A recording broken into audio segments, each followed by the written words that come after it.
Hello guys, what's up? My name is Sean Wayne and today, alikad, pag-usapan natin itong topic na to. Kating-kati na akong pag-usapan to sa totoo lang. Kaya lang, nung nirelease ito ni Attorney Claire, alam naman ni Attorney Claire yan na I was really busy. No?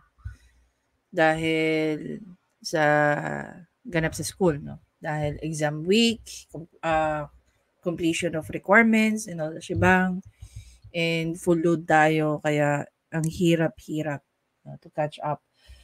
Then, aligaga ka sa pagre-review. Anyway, so this was, posted 7 days ago. Kausap ko pa niya si Attorney Claire before that day. Tapos, congratulations po kay Attorney Claire. 250 na siya, strong. Yan. Patuloy lang po nating suportahan si Attorney Claire. Panoorin po natin.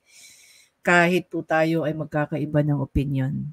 Ito mga tong, alam niyo sa totoo lang, no? Kami nagkukwentuhan kami ni Attorney Claire. Hindi niyo lang alam. Pero, para sa akin, kahit paano ang content ni Attorney Claire, she is more objective than subjective. Maniwala kayo sa hindi. Okay. Doon sa mga tao na nagsasabing mag-unsubscribe and all, wag po. Hindi naman po talaga necessary yan. We can agree to disagree. No? Mas i-encouraging ko po kayo na wag maging fan ng ng mga content creator. Mas mainam na maging parte tayo ng isang community ng mga taong nag-iisip. And if that is, the kind of mindset that you have, there are really instances na magkakaroon kayo ng mga disagreement and agreement. I'm gonna give you one very good example and we're perfectly fine. Si Journey to Understanding. Nag-uusap kami niyan, we throw ideas and opinions sa isa't isa, and yet, pag natapos na yung usapin na yon, that ends everything. Balik na kami sa aming mga normal na pagkatao. No? Mas lagi namin pinipili ang pagiging magkaibigan namin. Same goes with Direk Freddy, same goes with Attorney Claire, at kung sino-sino pa. Okay? Anyhow, so ngayon, as we all know, ang ating minamahal na Attorney Claire is under attack. 'Di ba? And sa dinami-dami ng mga tao na umaatake sa kanya, ito yung bukod tanging kanyang pinatulan. Bakit kaya? Yun yung tanong ko bakit kaya? 'Di ba? I even encourage Attorney Claire, and she does this. No? I even encourage Attorney Claire na wag ng patulan. Because if you can see the following of Attorney Claire, 250,000 subscriber kumpara naman kay broadcaster, no, kay Mediaman, gaperanggot, no, ang kanyang mga Then eventually when I was watching the video, Attorney Claire pala at itong si Ka Eli, merong somehow pinagsamahan. Naging magkaibigan. 'Di ba? Naging magkaibigan. But anyway, tara. Mahaba-haba to, pero samahan nyo ako. Wait lang, 'di ba? Syempre, i-play natin.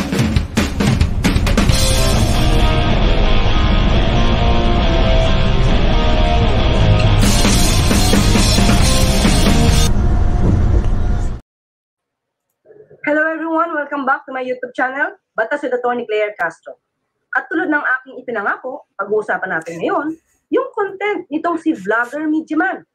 Na nalaman ko na 5 months ago pa pala ay meron siyang content. Na ang title ay, Veteran Broadcaster, Sinopla si Attorney Claire. So, syempre,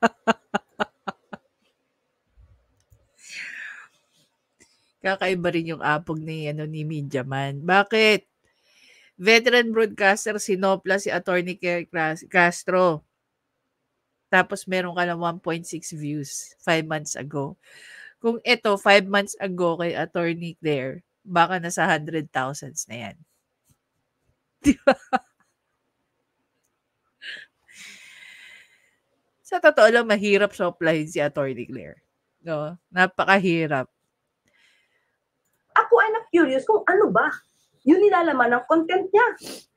Kamukat-mukat mo, ito pala ay patungkol sa issue ng Iliana Brothers. So pakinggan nga natin kung ano ang nilalaman ng kanyang content. Hoy mga kababayan, alam niyo ho, matagal na rin po akong komentarista at hindi ho ako makapagpigil na dito ho sa isang pahayag ng isang abogado na tila pinagtatakpan at gusto hong gawing bayani o santo itong eskwelahan, itong Iliana Colleges na lumilitaw ho na parang nanloko po ito eh. Matagal na nga daw siyang komentarista. Saan kaya siya connected ngayon? Ang ginagamit niya kasi ngayon ay Abante Teletabloid, kung saan ako din ay naging anchor or host. Pero sa ngayon, connected pa kaya siya dito? Unfair naman yata dito sa Abante Teletabloid na ginagamit mo pa ang kanilang logo kung hindi ka naman connected dito. Hindi ba? Ang sabi mo, veteran broadcaster ka. Hindi ba pagka-veterano, dapat matalas ang tenga, matalas din ang utak? Saan ko sinabi na bayani at santo yung mga Iliana? Pakisabi nga kung saan. Masasabi ko bang veterano ang dila mo, pero hindi ang comprehension mo? Ito ho na parang nanloko po ito eh. Hanip ka talaga, Attorney Claire. Basag na basag sa'yo si Media. Sa kanilang mga estudyante, mga kababayan. Pero ayon po rito, abogado po ito, ako hindi ako abogado. Isa po akong komentar. Yeah, that's the thing. Hindi ka abogado. Even Rafi Tulfo, when he claimed that the Iliana brothers were scammers, di ba? Wala ngang naging reklamo laban sa mga Iliana brothers, sa mga lawful opisina like ng NBI, no, ng PNP, wala pong ganon. Opinion nyo lang yon. Layman's thought lang yon. Diba? Komentarista, mga kababayan sa radyo, at maging sa pahayagan, ay isa rin kolumnista. Ang sinasabi ko, parang minamaliit po ng isang abogadong ito, yung parang lumilitaw na isang panluloko ng Iliana Colleges dito po sa kanilang mga estudyante. Ayan, veteran broadcaster. Hindi mo yata kabisado yung kwento mo. Ang sinasabi mo, parang nanloko. Ano ba talaga ang nais mong iparating? Yung issue ba na ito patungkol sa akin at sa Iliana Brothers ang gusto mo talagang talakayin? O may iba ka pang motibo? Mga kababayan, siguro ito ho, aminin ko na talagang i-depensa ko rito. Ito pong si Senator Rafi Tulfo. Matagal ko po yan nakasama eh. The F! Ano yan eh? Don't state the obvious. Sa himpilan ng radyo, mga kababayan. At naku, napakarami na. Hindi ko mabibilang kung ilang katao na po ang kanya mga natulungan. Yes, yun lang naman ang laban ninyo. Hindi na mabilang. Totoo naman ako, mag-agree ako kay Media Man. Hindi na naman talaga mabilang yung number ng taong natulungan niya. At hindi na rin natin mabilang yung number ng tao na nag-suffer dahil din sa kanya. 'Di ba? Na ating mga kababayan, at lalo na ho yung mga pumipira ho sa aming himpilan noon, sa aming radio station na humingi po ng tulong at sa awa ng Diyos, agad namang nare-resolba. Pero you know what? All of a sudden, bigla siyang nagsalita para kay Idol Rafi, no? Before, hindi naman siya, nung simpleng media man lang, no? Nung simpleng broadcaster lang, si Idol Rafi. We don't know him. Like, we don't know him connected to Rafi Tulfo. Nung hindi pa politiko si Rafi Tulfo, he's nowhere. Pero dahil ngayon na politiko na si Rafi Tulfo, bigla siyang naging BFF? Ang kanilang mga problema. Hanggang sa lumipat po yan sa ibang network at ngayon hanggang naging senador, ay patuloy po yung pagtulong sa ating mga kababayan at yung dagli ang pagbibigay po ng solusyon. Oops! Ito ba yung motibo mo sa paggawa ng video na ito? Vlogger Media Man, ikaw ba itong nasa hearing ni Senator Rafi Tulfo dito sa Senado? Grabe ang talas ng tingin ng mata ni Attorney Claire. Hindi ko nga siya mapapansin doon.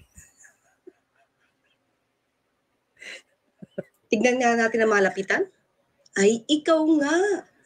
Kaya nga masasabi nating malapit kayo sa isa't isa. Kaya pala sa ibang mga vlogs mo, hindi mo talaga kinakalimutan na purihin ang magagandang ginawa ni Senator Raffy Tulfo. Hindi naman ito yung pinaka-topic, di ba? Iliana Brothers. Bakit yung di umanong kabutihan ni Senator Raffy Tulfo ang pinagmamalaki mo ngayon? Well, anyway, ayoko kasi sanang idamay si Senator Raffy Tulfo dito kasi hindi siya involved dito. Tayo, ang pag-uusapan lang natin, yung sinasabi mo, yung pagbibintang mo, na panloloko ng mga Iliana Brothers. Content lang tayo. Reaction lang ako sa content mo. Pero ito siguro maganda pag-usapan ho natin dahil sa nakatawag po sa akin ng pansin itong mga pahayag po ni Attorney Claire Castro, mga kababayan, na ito talagang kung kanyang batikusin din at questionin, ito pong si Senator Raffy Tulfo na milyon-milyon ang nagtiwala at bumoto sa kanya. Nagtataka lang ako. Kasi di ba kasama ka sa grupo doon sa YouTube channel ng Iparash, K-Paras? Nandoon ka at the time na nagkaroon ng issue si Secretary Jing Paras kay Senator Raffy Tulfo. Nakikinig ka, bakit hindi mo kaya sinabi yung pagkakakilala mo kay Senator Raffy Tulfo face-to-face nung kayo ay nagpo-programa ng mga oras na yun? Ito naman si Attorney Claire, gumagawa pa ng panibagong issue. Baka kasi alam niyang susupply siya ni Secretary Jing. Mas maganda kung nandun si Kaeli sa episode ng Chupaing ba yun? Chupaing Tulfo. Diba? Mas maganda yun. Diba? Kung talagang BFF ka ni Idol Raffy, dapat sa harap ng mga taong yan na bumabatikos. Like yung yan, gaya na kila Secretary Jing. Diba? Bigla kang nawala. Kasi hindi sila pareho ng ng paninindigan at Kasi we know naman, based nga sa sinasabi ni Secretary Jing, siya na rin mismo nagsabi na kaibigan niya si Raffy Tulfo. At once upon a time, naging magka-partner sila sa negosyo. Pero hindi niya tinotolerate yung mga maling gawain ng kanyang mga kaibigan. Diba? Sana ganyan ka rin, Eddie. So, yung po mga kababayan, what does Tulfo expect from the ICT? Parang kambal ni Mel Robles yan. Yung sa BIR, sino ba ang may hawak yan? Kambal din ni Mel Robles yan. So what do you expect from this government na matutumbukan yung ating hinahangad na magkaroon ng investigasyon na maayos yan? Can you imagine? Isa lang yung natuklasan ni Tulfo, ito lang. Is it possible? Siguro mini-message siya dyan si Kaeli ni Idol. Oy, pagtanggol mo naman ako, hindi yung pa kuya-kuya-kuy ka dyan. Tulfo, na pati yun, tingnan mo rin kung sino yung mga nanalo. Kasi nagyabang ka na imbestigahan mo. You will even spend your money para dali mo NBI, private persons na mga experts. What is our assurance na doon pa lang as early as December wala nang tumataya na 30 million? Puro ka text, as if parang wala kang nagdidinig. Pero ngayon, napansin namin, wala ka na sa grupo nila. Dalawa na lang sila doon sa Iparash kay Paras. At ikaw ngayon ay nagsusolo na. What motivates you? Ba't kaya? Pero ito siguro maganda pag-usapan ho natin dahil sa nakatawag po sa akin ng pansin itong mga pahayag po ni Attorney Claire Castro, mga kababayan, na ito talagang kung kanyang batikusin din at questionin, ito pong si Senator Raffy Tulfo. Binabatikos? Hindi ko binabatikos si Senator Raffy Tulfo. Ang ginagawa ko, pinupuna ko kung mayroon sa tingin ko na mali na naaayon sa batas para ipaalam kung ano ba ang tamang batas na gamitin. Minsan kasi ay maaaring maabuso at hindi alam ng tao na sila pala ay nagkakaroon na ng criminal liability. So ang pagpuna ba para itama ang mali ay hindi dapat? So anong gusto mong gawin? Gayahin na lang natin ang prinsipyo doon sa nobelang The Emperor's New Clothes? Ang tawag nga nila dyan, ng mga hindi bias at may critical thinking, constructive criticism. What's in it for you? I'm not doing a PR job. Hindi ako nagsa-sideline para gumawa ng image building para sa isang tao o isang politician. Dahil ang tawag dyan sa mga media man na nagsa-sideline para bumango ang pangalan ng isang politician o tao, sabi nga ni Christian Esguerra, isang kilalang journalist. Yan daw ay mga media man na tulisan. Shuts. Shit. Grabe. Tulisan. The last time that sabihin na lang natin na narinig natin yung salitang tulisan, no? Early 90s. Diba? Yung mga iskalawag natin mga pulis, tawag sa kanila mga tulisan, gumagawa. We know naman, no? I don't know with the younger generation. But back in the days, when people use the word tulisan against you, it only means one thing. You're doing a bad, sabihin na lang natin bad acts. Okay? Pag sinabing tulisan, gumagawa ka ng masama. Okay? So, yun ba yung ini-insinuate dito? Kasi nga naman, as a media man, you should be for the people, not for the politician. Otherwise, you should not call yourself as a media man. Hindi tayo naaangkop sa ganoong description. At di ko na naising mag-sideline at tawaging media man na tulisan. Nakatawag po sa akin ng pansin itong mga pahayag po ni Attorney Claire Castro, mga kababayan, na ito talagang kung kanyang batikusin din at questionin. By the way guys, part 1 lang to. Wala pa ako nakikitang part 2. Ito pong si Senator Raffy Tulfo, na milyon-milyon ang nagtiwala at bumoto sa kanya, talagang iniisa-isa niya abogado ito, pero mga kababayan, ay dito po sa aking komentaryo at pagsusuri sa kanyang mga pahayag, makikita niyo na hindi po lahat ng abogado ay ayos. Ako ba yung pinatutungkulan mong hindi ayos na? Guys, nagkaroon na kayo ayan, sila Chibi, no? They know. Attorney Claire, super sweet, super bait in person. Ngayon ko lang siya nakita nagtiray ng ganyan. Yan, sila Kayu. Si Addictus Rex, sila Ricol. They will agree with me when I say that.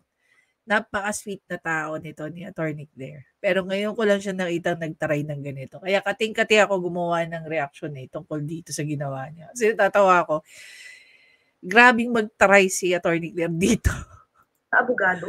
Pistayo, Attorney Claire. Hindi ako ayos na abogado sa paningin mo. Bakit ka kaya pumunta sa law office ko at humingi ng tulong? May kasama ka pa, hindi ba? What the F? Binigyan kita ng aking serbisyo. Hindi kita siningil. Yan ay tulong. Pero hindi ko to pinangalandakan. Kahit na ako pa ay nandoon sa DZMM. Imagine niyo guys, do you really think sa caliber ni Attorney Claire or even ni Attorney Lubayan, do you really think these are cheap lawyers? No. Lawyers like them, meron silang mga premiums. Pwede siguro silang maningil on a case-case basis siguro na minimum of 100K for acceptance fee. Pwede silang maningil between 3 to 7,000 to 10,000 for their appearance fee sa court. Ito yung mga kalibre na nila, Attorney Claire. But, okay, these are just rough estimation. I don't know. We don't talk about their business, no? Or rather, what are their fees? Kasi, as you know, abogado ko si Attorney Libayan sa isang case, wala po akong binabayaran kahit $5.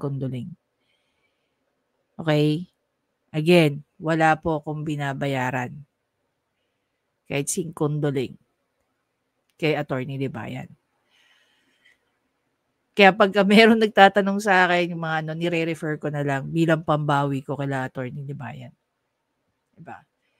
That's not advertising, that's not even promotion, but it's merely referring a client. Hindi rin po ako nag-ambulance chasing. So pagka meron po akong kaibigan na alam na ako po yung nag-aaral, alam nila na meron tayong mga lawyers na kakilala or kaibigan or professor na may mga law firm, nire-refer ko po yun sa kanila. And this is not the first time that I'm doing this. Marami na rin po ako, even yung mga naghahanap ng corporate lawyers. No, nire-refer din po natin yan sa mga alam nating lawyers na nagpa-practice ng corporate. Diba? Pero private practice, pero ang kanilang specialization is corporate. Oh. Sa tingin mo, gaano kalaki ang inilibre ni Attorney Claire sa taong to? Gusto niyang tumanaw ng utang na loob kay Idol Rafi, pero sa tulong na ibinigay ni Attorney Claire, sana doon pa lang nag-isip ka na eh. Hindi naman hinihingi sa'yo ni Attorney Claire na tumanaw ka ng utang na loob. Or bawian siya doon sa naitulong mo. Pero bilang siguro respeto, kung hindi mo tinitingnan na kaibigan si Attorney Claire, sana tinitingnan mo na once upon a time in your life, tinulungan ka rin niya. Even without you asking for it. Diba? Hindi naman naniningil si Attorney Claire. The way I see it, hindi naman siya naniningil sa'yo ng utang na loob. Pero, at least alam natin kung bakit siya nagre-react ngayon sa mga sinasabi mo. Lalong-lalo na for saying na hindi siya ayos na abogado. Diba?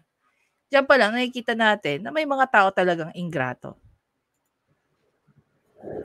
Hindi na ba ako maayos sa paningin mo dahil hindi ako pumunta sa imbitasyon ninyo dito sa EDSA Shangri-La? I just do not want to put price on my head. Gusto ko independent ako sa aking mga sasabihin. Speaking of that, Kaya nagkaroon na ng reaction dito si Teacher Mark. Actually, napanood na nga din natin to. Ito yan. Okay, sabi ni recruit pero hindi pinatulan. So, nandun yung FESCO. Well, here's the thing about that, no? Balik tayo kay Attorney Claire.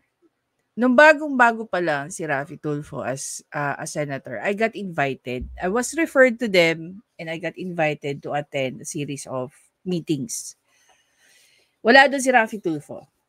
Ang makakaharap ko lang is yung PR manager niya. Okay?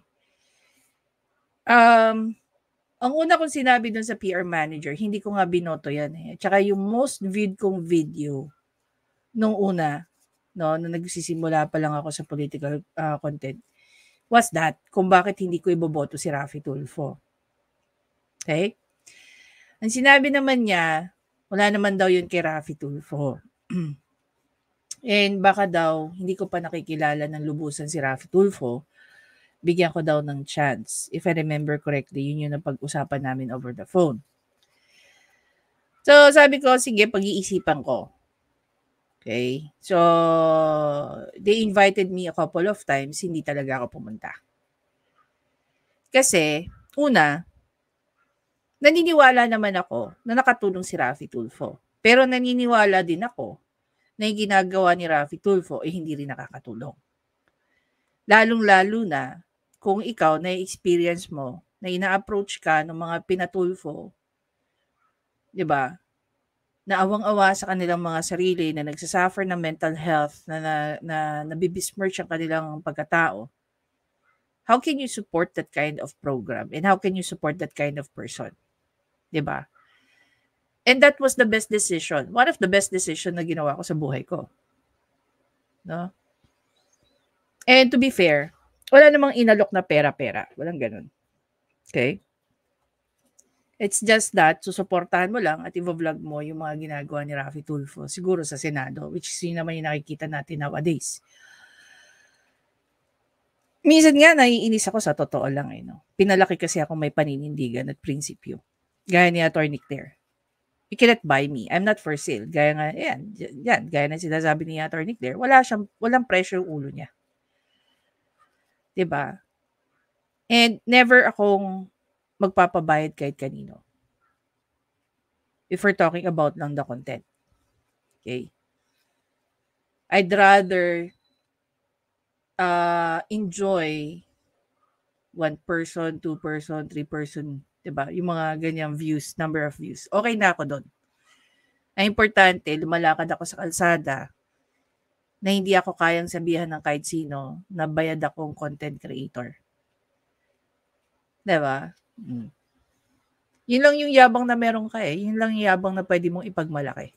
Siguro, hindi na ako maayos sa paningin mo. I have to tell you, I do not want to sell my dignity. Ito, panoorin po muna natin kung saan ho ba nagsimula ito hong mga komentaryo nito na may kinalaman dito po sa Iliana Colleges, diyan po sa Lucena, Quezon, na pag-aari ng asawa at yung asawa rin ho na lalaki ay konsehal, mga kababayan, si Ryan Iliana.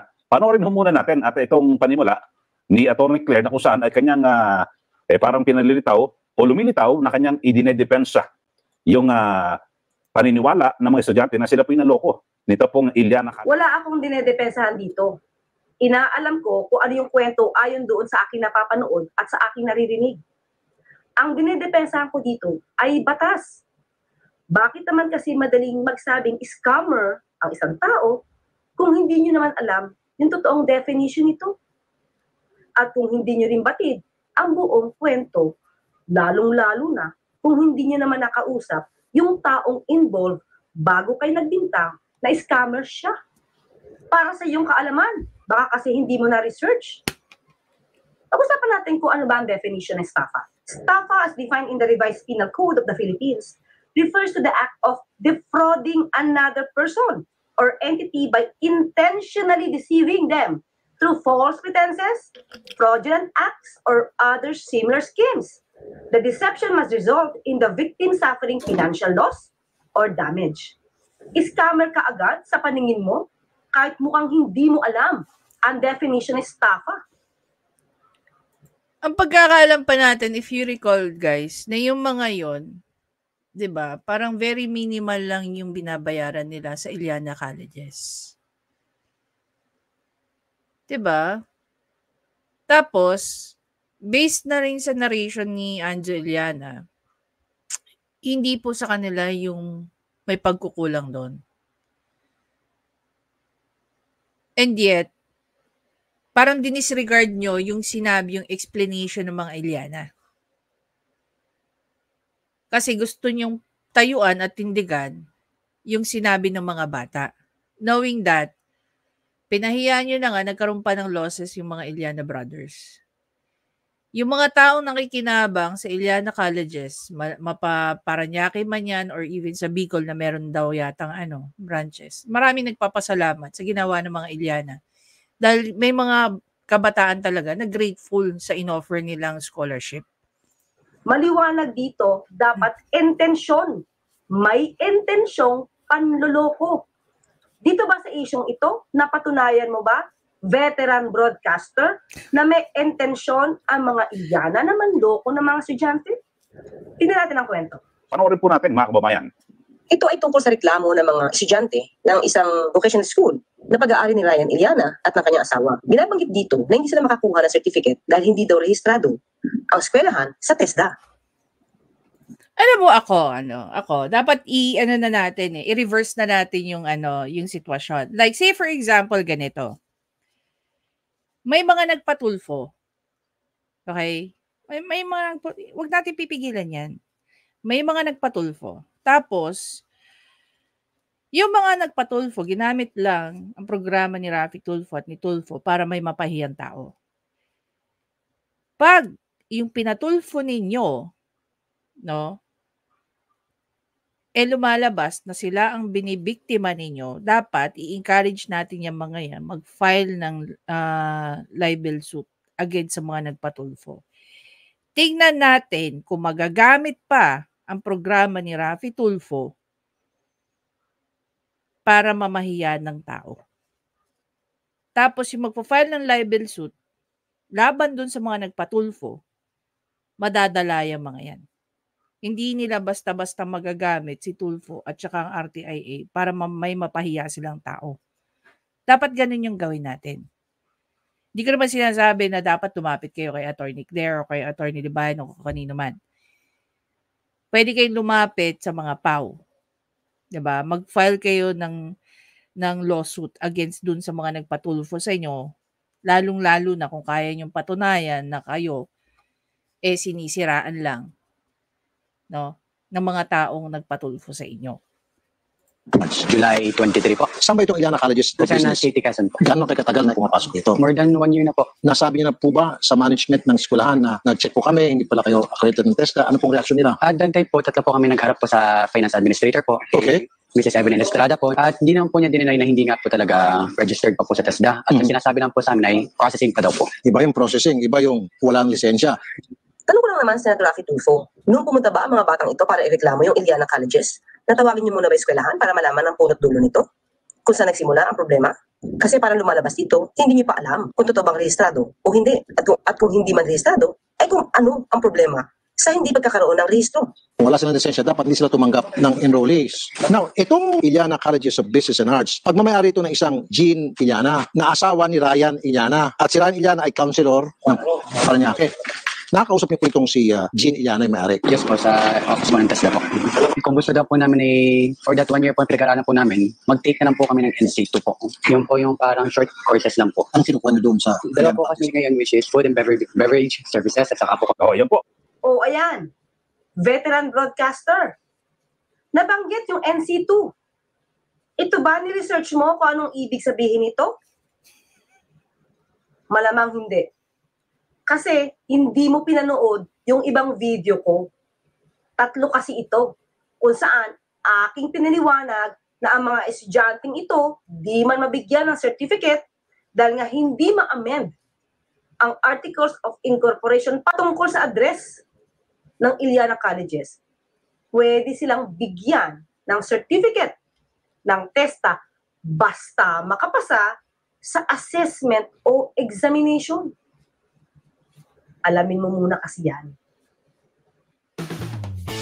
Certification Level 2 is one of the levels of certification offered by TESDA. NC2 is a certification that validates the skills and knowledge of an individual in a particular occupational area or trade.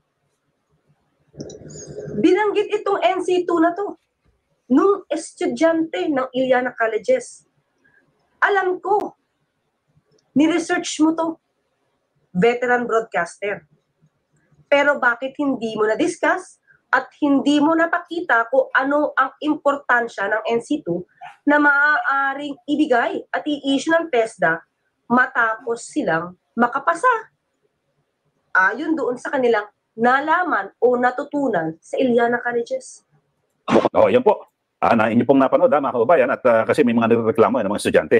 Veteran broadcaster, yan bang mga pumuntang mga kabataan kay Senator Raffy Tulfo at that time, naman mo ba na lahat sila ay estudyante ng Iliana Colleges? Personal mo ba itong inalam? Nalaman natin mula kay Anjo Iliana na karamihan pala ay hindi estudyante ng Iliana Colleges. After namin may interview, nalaman namin na yung estudyante, hindi pala namin estudyante. Okay, so nung binakbakan kami ni Tulfo, he got it all wrong. Akala niya scam. Nasaan ang resibo mo? Grabe yung bait pa ni Anjo doon na sa sinabi niya na he got it all wrong. Mismong si Anjo Iliana nagsabi na ang iba doon ay hindi estudyante ng Iliana Colleges. Anong alam mo rito? Magit 1 taon po silang pumasok at lumilitaw na hindi pa pala nakarehistro sa TESDA. Sigurado ka sa sinasabi mo na yung Iliana Colleges ay walang rehistro? Hindi ba ang problema nito ay tungkol sa paglipat lang nila ng kanilang lokasyon? Kasi pag sinabi mong walang rehistro, from the start, masasabi mong may panloloko. Yeah. Dahil tumanggap sila ng estudyante kahit walang rehistro. Pero dito, alam mo ba, na matagal na sila nag-i-exist, hindi ba na-research mo naman ito mabuti? Sabi mo nga, ikaw ay nag-research. Bakit hindi mo alam ang punot dulo na naging problema? At matagal na silang nakarehistro. Kaya marami na rin silang mga estudyante napag-graduate.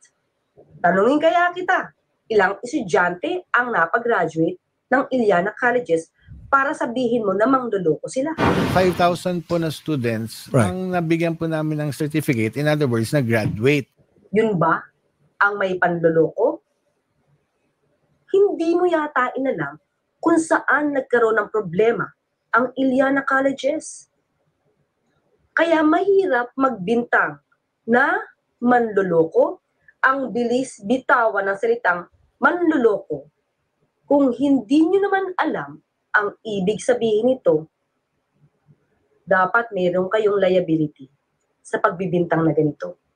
Ang hindi namin alam, pag lumipat ka pala ng bagong building, hindi ka bibigyan ng certificate. Opo. Kahit na pareho lang yung pangalan, Kahit parehas so. pareho mga papers. Opo. So pag naglipat ka ng building, Opo. kailangan bagong Actually, it's parang dito lang sa part na to, you really need, halimbawa, yung mga ganyan, supposedly, you don't need to be assisted by a counsel, no? By a lawyer. Pero since sila yung nakakaalam ng RCCP, no?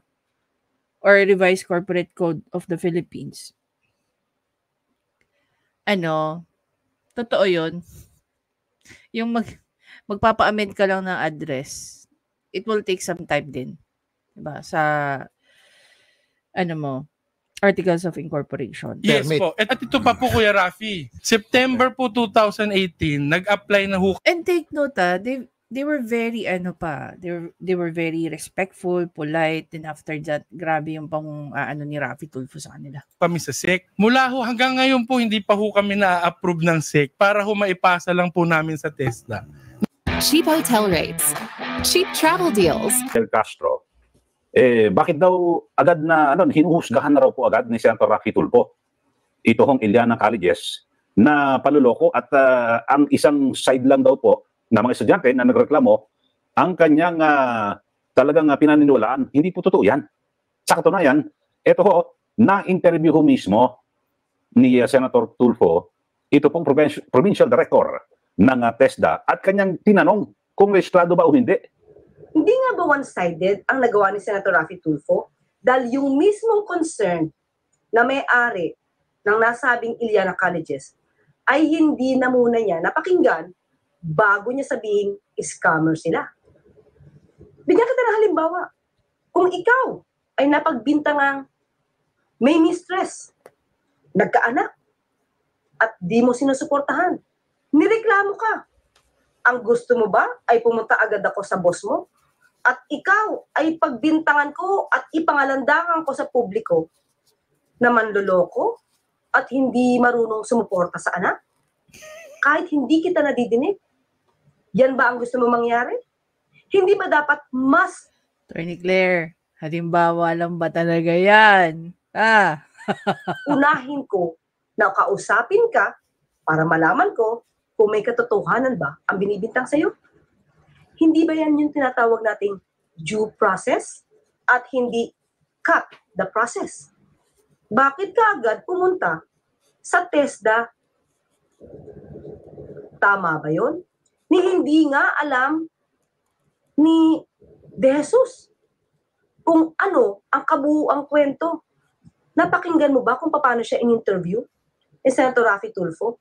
Hindi ba kagaya mo na laging gumagamit na parang, malamang, gano'n na nga? Pero alam niya na nagsimula lang ang problema sa mabagal na pagkilos ng SEC dahil kahit anong gawin, pag-aayos ng Iliana Colleges sa mga dokumento nila dahil sa paglipat nila ng lokasyon, sinabi mismo ni Testament de Jesus na pinagbabalik-balik ang Iliana Colleges representative ng SEC. Yun ba ang may panloloko? Ginagawa ng paraang maayos yung papel. Pero sino ba ang nagkaproblema? Hindi ba sa SEC? Red tape. Bakit kaya hindi yun ang tinugunan para maayos ang problema? Dalawa sana ang naayos nila. Problema ng Iliana Colleges at problema ng mga estudyante. Pero anong ninais sa isyong ito? Balik ang pera kahit na sila ay may natutunan pa. Isn't it unfair?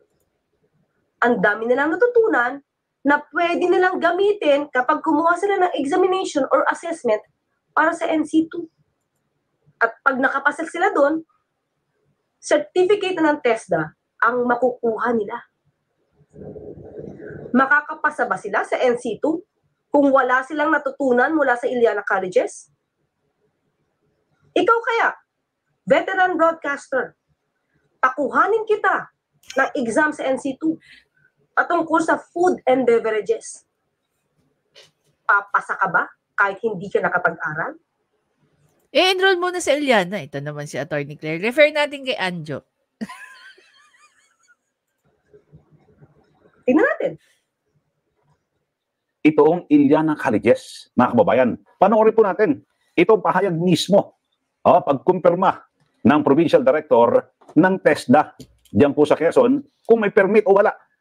Ito pong Iliana Colleges. Panoorin po natin. Yung telepono si Director Alejandra De Jesus, Provincial Director ng TESDA sa Quezon. Ma'am, ito pong pala Iliana Colleges dyan sa inyong lugar. Hindi po pala registrado ito sa TESDA? Hindi po. Nalaman ko last week. Gaano katagal ito nag-ooperate? Yung pong eskwelahan na yan ay dating talagang may nakaregister na program. Sa dati po nilang location na Food and Beverage Services NC2 at saka Computer System Servicing NC2. No, lumipat po sila. Ayan, veteran broadcaster. Nadinig mo? Dati nang may rehistro. So, ibig sabihin na pagkakatiwalaan na sila ng mga estudyante, pati na ng TESDA. Saan nagka-problema? Paglipat lang nila ng address. So, ito, panloloko ba to? Ano ba ang sinasabi sa ating batas? Pag sinabi nating estafa o scam. At alam kong na-research mo yun. Pero malamang hindi mo lang sinabi para mangyari na yung video talaga ay masabing nanloloko ang Iliana Colleges. Ulitin natin ang definition, estafa. Isa sa mga elemento ay intentional deceit. At ang isa sa mga elemento ay intent.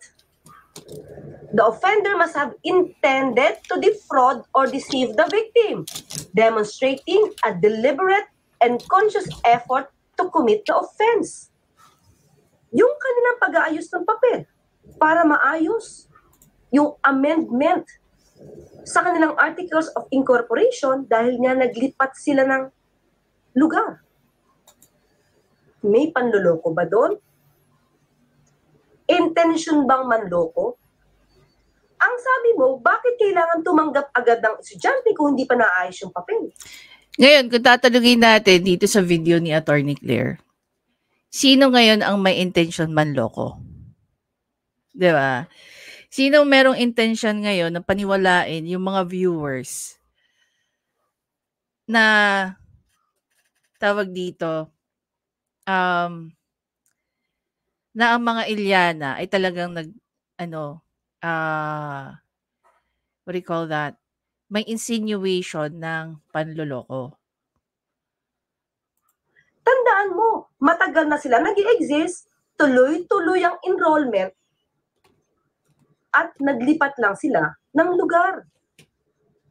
Ang ibig mo ba sabihin, kahit yung mga estudyante na noong pa naka-enroll sa kanila, ay hindi dapat tanggapin? Dahil naglipat lang sila ng lokasyon? Hindi ba dapat masisihin dito yung SEC? At bakit naman hindi pinagbigyan ng TESDA kung address lang naman ang magiging problema? Hindi ba sila pwedeng tumulong para ayusin ang dokumento sa SEC para mapabilis? Alam naman ni Director De Jesus, hindi ba, na inaayos ng Iliana Colleges ang papel sa SEC? Updated siya. So bakit niyo naman sasabihin niya yung scammer ang Iliana Colleges? Dahil ba pag ganito ang klase ng mga taong nirereklamo, kilala, sikat, mas mataas ang views? Sino ba talaga ang for the views? Veteran broadcaster. Accredited. Itong Iliana Colleges at may mga bayan na ang binabanggit po dahil sa lumipat po sila ng building. Sabi po naman ni Atty. Claire Castro, may mga dati na mga estudyante. Ang naging problema lang ay lumipat ang building. Oo. Pero dapat, lilipat pa sila ng building. Dapat inayos na. Veteran broadcaster, nakikinig ka ba sa explanation ni Director De Jesus at doon sa aking explanation, hindi ba sinabi na rehistrado nga sila? Nagkaroon lang ng problema sa SEC dahil doon sa amendment ito ay patungkol dun sa bagong lokasyon. You are hearing without listening. And you are talking without speaking. Kinausap niya ba ang SEC dito? Hindi, di ba? Hindi niyo ba nakita kung saan yung red tape? Hindi ba dapat nakipagtulungan din ang TESDA sa SEC para mas mapabilis? Kasi ang problema lang, address. Wala yung sinasabi niyong panluloko. Tumagal lang ang proseso dahil ang dami daw hinihingi ng SEC. Nung lumipat po kami ng building, doon po kami nagka-problema. Kung hindi po kami lumipat, tuloy-tuloy lang po yung certificates. Tama po ba? Opo, pero kasi requirement po sa procedural requirement po namin, pag lumipat po ng building, mag-a-apply po ng amendment po ng change of location at saka mag-i-inspect po pwede siya doon sa mga requirements namin sa TESDA. So sila, isasubmit po nila yun sa SEC para ma-aprobahan yung SEC registration nila. Eh ngayon, nung pumunta po sila ng SEC, dala yung endorsement, humingi naman daw po ng endorsement ng CHED at ng DepEd. Sa madalit salita po, naanuhan po yung stock sa pabalik-balik. Yun ang kinuwento nila sa amin. Pinagbabalik-balik yung mga tao. I won't stop for nothing. Won't be wondering, but you didn't see this coming. 3, 2, 1. Just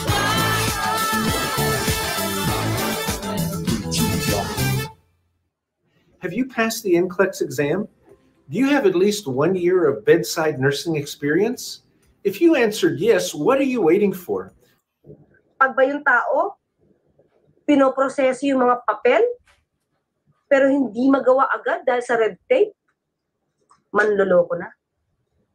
Rafi Tulfo got it all wrong. He thought we were scammers. Kaya binanata kami ng binanata. Ako naman, I just kept quiet kasi the following 2 days, hindi na kami inimbita. Binanata kami, which para sa akin, unfair. Kasi parang ginudge na kami. Bawal nga judgment. ang nagulat kami, tinawagan kami ng anti-red tape. Nung pinanood nila yung first episode. At sabi nila, mali yung ginawa ng TESDA because hindi dapat lumalampas ng 1 week yan. And they were asking for our help kung pwede tulungan namin ma-entrap itong TESDA kung bakit nila ginagawa yan. Pera ba? Ganyan, may ipit ba sila? Sabi namin, sir, huwag na lang kasi masarado na rin yung show. Yung school namin dahil break-even na naman kami. Tapos yan pa, nagka-issue pa kay Tulfo. So Tulfo got it all wrong. Nung binanatan kami ng gusto, feeling ko unfair because we were never given the opportunity to speak. We were invited first day. So feeling ko dapat, nandun din kami ng second, nung third day na binabanatan kami. We should have defended ourselves. Tsaka para malaman din na yung totoo. Kasi, ba't naman kami mag-scam ng tao? May mga trabaho kami, may mga pangalan. Sa kayo, public figure kayo. So, buti na lang, tumawag yung anti-red tape at sinabing, hindi pwede yan. Hindi pwede yung dinedeli yung certification. So, ang permit, at accreditation sa TESDA para hindi po nagkaroon ng problema. Mga kababayan, hindi po dapat maliitin dito, yung pagod at hirap ng mga estudyante dito po sa kanilang pag-aaral at ang sinasabi dahil sa parang napakalit lang daw nung kasalanan na yon. Alam niyo yung mga estudyante. Veteran broadcaster, huwag mong dagdagan ng ibang salita yung explanation ko. Wala akong sinasabing parang maliit lang na kasalanan. May nadinig ba kayo? Wala. Na meron ako sinabing ganon? Wala. Ang problema sa inyo, naiiba yung kwento kapag nagsasalita kayo.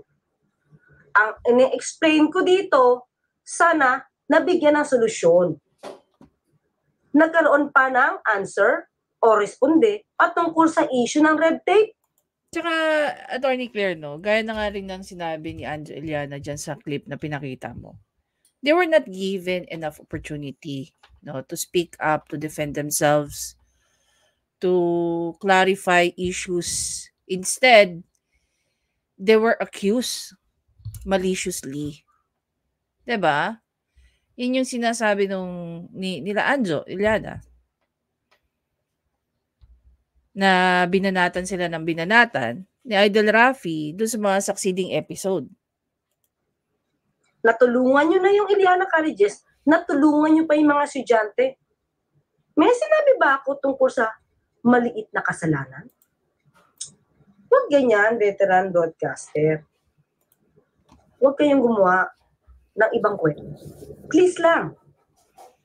Veteran broadcaster kayo, sabi nyo. Bakit kaya hindi nyo laliman ang pag-aanalisa sa sitwasyon na to?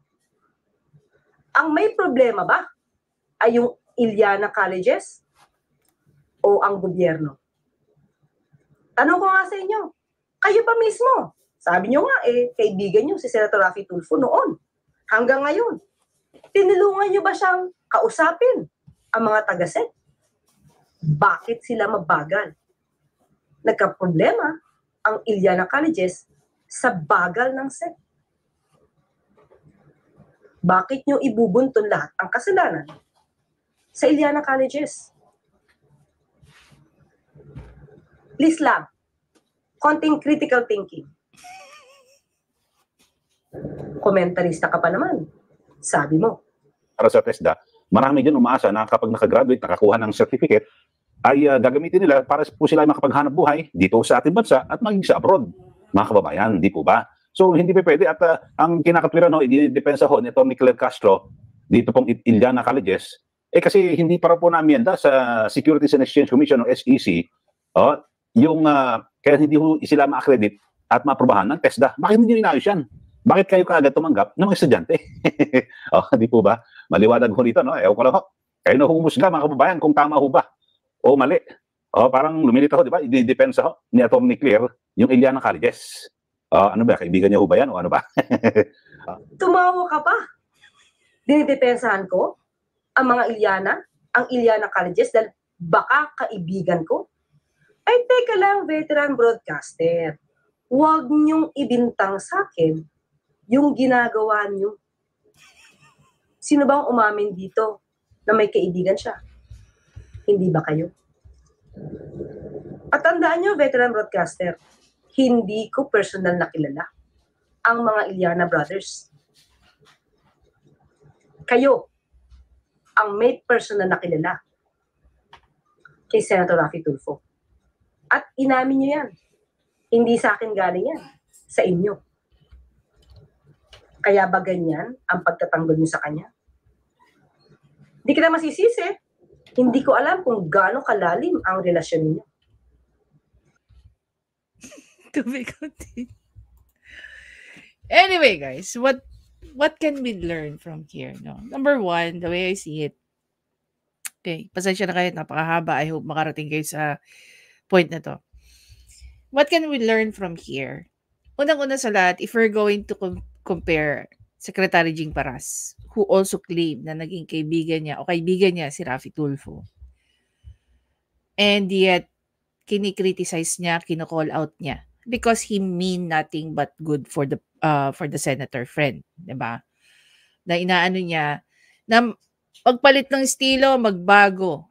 Okay? Baka eventually yung mga ginagawa niya ngayon bumalik sa kanya. That's number one. That's a good friend, no, Secretary G. Hindi para gamitin niya ang kanyang boses at magbulag-bulagan sa mga maling ginagawa ni Rafi Tulfo. Okay? Versus itong kay Mediaman, kay Kaeli. So dito kitang-kita natin that he is making his own interpretation sa mga statement ni Atty. Claire. Which is basically, this is something na hindi na bago para sa atin. Karamihan ng alam natin at kilala natin is every time na tawag dito, I don't know if the right term is ipinagtatanggol si Rafi Tulfo. They always make it sound na masama yung mga taong nagkikriticize kay Rafi Tulfo. 'Di ba? Yun yung laging goal, is to discredit the person who's criticizing Rafi Tulfo and make it sound that the person who's saying it is masama. At dahil pinagmumukha nga kasing masama at pinababango nila. Is this normal? I believe yes. Yun lang, ang effect nito sa mga taong gumagawa niyan. Okay? Like say for example, sa camp natin, no? Sa Camp Kabatas. Okay? Ka-UB, ka-Armado, ka-Tambay, ka-Teacher Mark, no? Ano ba tawag kay ano, Kabugera, kay Direk Freddy. Tayo kasi, may pinagbabasihan yung mga sinasabi natin. And more on the general applications. May mga batas tayong ina-anchor doon sa mga statements natin. While the other camp, they are saying it otherwise. 'Di ba? Kahit si Raffy Tulfo mapa-RTIA o mapaloob ng Senado, most of the time, if not always, puro lang siya akusasyon. In the case of the Ilianas, puro lang siya accusation. Nung time na, nung time na nangyayari yon, wala pa akong good understanding ng corporate law. I don't even have the basics. But now, no, na nakabasa na tayo ng mga tungkol sa mga ganyang bagay. So, naiintindihan na natin na may mga pagkukulang din ng mga government agency na kawawa rin yung mga taong nag-a-apply sa kanila. 'Di ba? Gaya ng SEC. Gaya ng TESDA.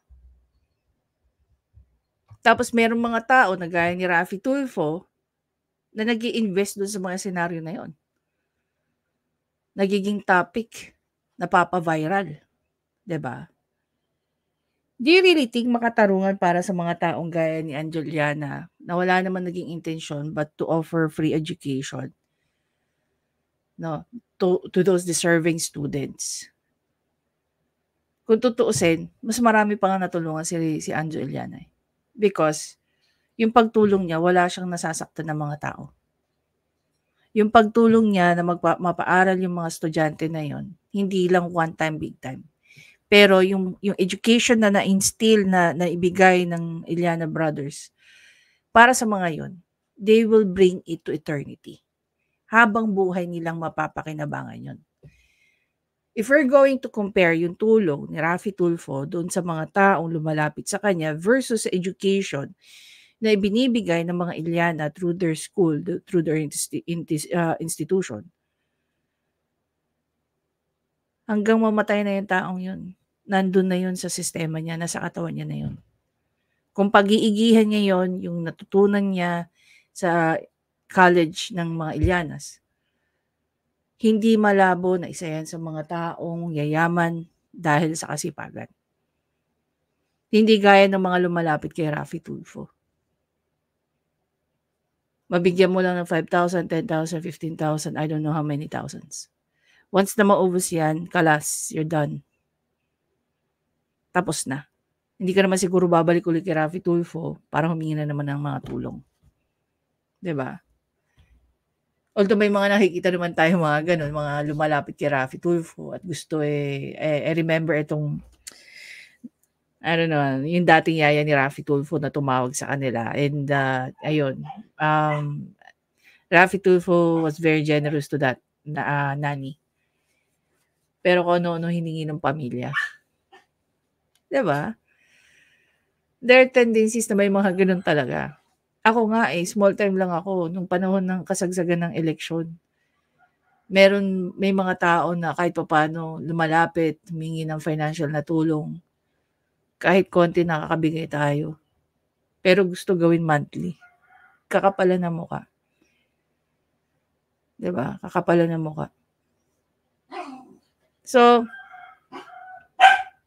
dito, kung sino man yung mga napapadikit kay Raffy Tulfo, hindi mo may iwasan na itong mga tumidikit kay Raffy Tulfo ngayon. 'Di ba? May kesodeng ordinaryong tao, may mga pangalan na gaya nito, hindi may iwasan na merong mga taong mapapaisip na, okay, talaga ba dinidepensahan niyo si Raffy Tulfo? Organically. 'Di ba? There's always a big doubt. There's always a very big question mark. 'Di ba? These people, itong mga taong to, sila lang nakakaalam. Kung sila ba ay binabayaran, kung sila ba ay binibigyan ng mga allowances or what. This is something that ako personally, I don't care. Importante sa akin, hindi ako ganun. Hindi ako magpapabayad kahit kanino. Pag meron akong sinuportahang politiko, meron akong inindorsong politiko, ibig sabihin naniniwala ako sa politiko na yan. 'Di ba? Not because I'm being paid para magsalita about dun sa politiko na yan. Especially kung ang politiko na yon is very much hated by a lot of people. 'Di ba? Sa dinami-dami ng naririnig natin at nakikita natin about kay Raffy Tulfo, still nakikita natin may mga dumidepensa sa kanya. Well, hindi naman malabo yun. Pwede naman talagang mangyari yun. Pero once na didepensa mo si Raffy Tulfo, na maraming tao nakakitang mali sa ginagawa niya, isa ka ng malaking question mark sa mga may paninindigan na tao. Diba? Anyway guys, again, maraming salamat sa panonood. Please don't forget to subscribe, like, and comment. Attorney Claire, pasensya na. Medyo late tayo ng pagre-react dito sa commentary mo. Sabi ko, huwag mo nang patulan. And here we are. No? Pinag-uusapan natin si Media Man. Ako, I really don't wanna dwell on this, yung mga ganitong bagay. Kasi comparing naman sa number of views ni Attorney Claire tsaka dito sa taon to, we all know naman kung sino mas may credibility between them. Diba? Tapos may mga ganyang pronouncement pa si manifestation si Attorney Claire. At di mas lalo nating alam kung sino mas may kredibilidad na magsalita. No? And kung teacher nga itong actually alam naman natin na naging professor sa law school itong si Attorney Claire. I'm very sure maswerte ang mga estudyanteng napailalim sa kanya. No? Yung mga naturuan niya. I'm very sure some of them are lawyers now. And magaling magturo. Kanina nga, pinapanood ko si Attorney Libayan, marami siyang sinabi about sa rules of court na mas lalong naging malinaw para sa akin. Kasi yung previous kong naging video tonight, may part po yun ng remedial law. Under po yun ng rules of court, which is criminal procedure, tapos yung isa sinasabi niya is civil procedure. Di po ba? Imagine niyo, hindi niyo kailangan pumasok ng law school, pumunta lang kayo at manood lang kayo dito sa dalawang to, marami na kayong matututunan. So, pag kayo nagplan na pumasok ng law school, may advantage na po kayo. Kasi you're gonna have a better understanding of several things. Ang totoo niyan, when you are in law school, mas marami pa po yung mga professor na i-encourage kayo na mag-advance reading, na pag-aralan nyo. Kumbaga, pag papasok kayo sa kanila, ini-examine lang nila kung may natutunan kayo sa binabasa nyo. And that's the only time that they're going to give you lecture. At hindi po lahat ng professor is nagle-lecture. Diba? Maswerte ka pag may nag-lecture. Dahil pag yan nag-lecture, sure shot yan, magagaling lahat yan. Diba? Good thing lang na lahat ng mga professors ko is nagbibigay ng lecture. No, they are very generous with that. Anyway guys, again, magkikita tayo sa mga susunod kong video. Maraming salamat. I-comment nyo na rin po kung gaano karami tulisan na media man ang kilala nyo. Diba?